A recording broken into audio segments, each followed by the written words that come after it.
In this video, we're going to look at how we create users. You do that over here on the right-hand side.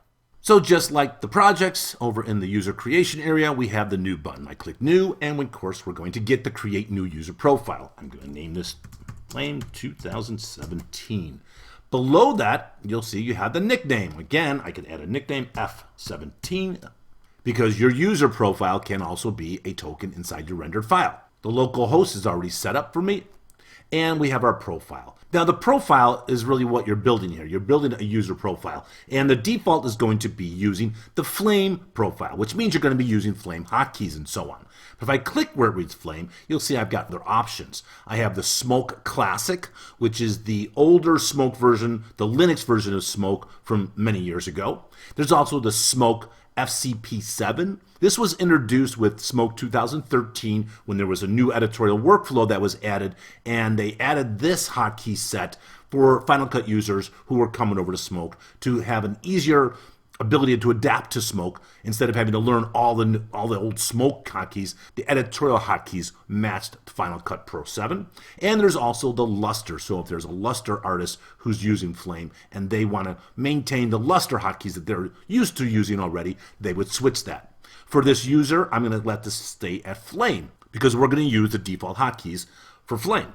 You also have an option to create new preferences, which we want to, or you could copy from another user if there was another user already made. I'll leave this to new preference, and we'll click create, and now a new user named Flame_2017 has been created. For demonstration, let's create another user. So I click new. We get our create new dialog box once again. I'll name this one Smoke FCP7. I'm not even going to give it a nickname, but I'll switch my profile to be Smoke Final Cut Pro 7, FCP7 one. Now notice below where it says new preferences, if I switch this to be copy from, I could copy from my Flame 2017, the one we just created, as I just mentioned a minute ago. Let's switch this back to new preferences, and I click create. So now we have multiple users that I can switch to inside of this dialog box. Most important thing to get out of this as far as a user is the user setting saves all your preferences, all your hotkeys, and any customization you do in the application. We're going to be customizing some of the hotkeys a little bit later. I'm going to show you how to customize different parts of the UI, and that will all be saved within inside this user. So that's really the benefit about this, is that when you log into your Flame project, you pick your user profile so that everything is exactly the same as you expected it to be. And just like the project, you can modify, edit, and delete a user. Select the user from the list, click the edit button, and now you can come in and modify this, or I can go and delete or reset the user settings back to the default profile that I wanted to use. Let me just cancel that.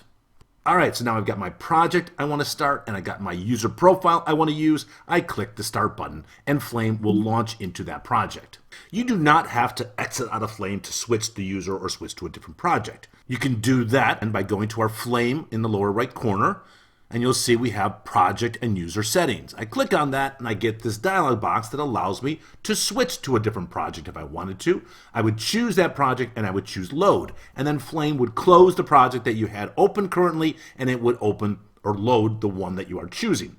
I'm not going to load that, so I'll just switch that back to my other project.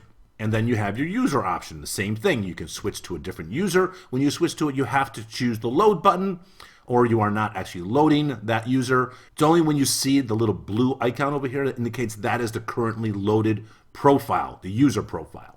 And you can also edit, modify, and delete projects and users from this dialog box. So with this project selected, if I click the edit button, you'll notice I can edit many parameters, but because this project is currently open, I cannot delete it. I can only modify it. Normally I would click on this button here where it says modify project, and I would see delete setups or delete project. You cannot do that. Let me cancel that. If I jump back over to our new project, the other project we created, I choose edit. I now have the option to delete setups and delete projects from this dialog box. Again, I'm going to cancel that. You'll notice nowhere does it say new. You cannot create a new project or a new user profile from within the application. You have to be at the Flame startup screen to do that. So that's something that's important to keep in mind. So that covers how to create a project, how to modify and edit a project, delete a project, and the same thing for our user profiles. Now, to wrap up this video, the last thing I want to show you is the folder structure, the directories that I talked about in the very beginning when we created our projects. Remember, I told you that Flame is going to create a whole series of subfolders and subdirectories that as you're working in your projects, it's going to be saving elements to that area. But also, as I mentioned when we talked about these subfolders, these directories, there's really no reason, or seldom will there ever be a reason, for you to have to go to these and move or copy or change anything, because Flame is handling all of that in the background. But to look at that, let me jump over to Finder, and from my menu along the top, I'll go to Go, and I'll come down to Go to Folder. You can also use Shift-Command-G, but that's going to bring up the Go to Folder dialog box. If I enter /USR and click Go, we go to a hidden folder that is named USR. In this folder, you're going to see a folder named Discrete. And if I expand that, we see all these subfolders. This is what Flame created when it was first installed. There's many different elements. You'll see I have multiple versions of Flame installed on the system. I have the 2017 original release, and I have the new Extension 1, which is what I'm working on. It's actually a beta of the Extension 1.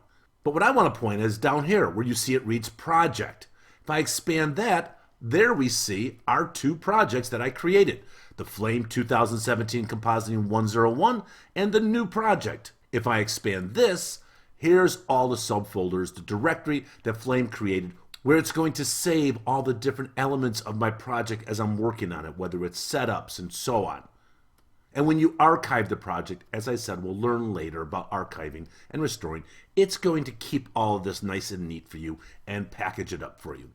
Lastly, if we go down to User, I'll expand that. You can see there's the two users that I created, the Flame 2017 and the Smoke FCP7.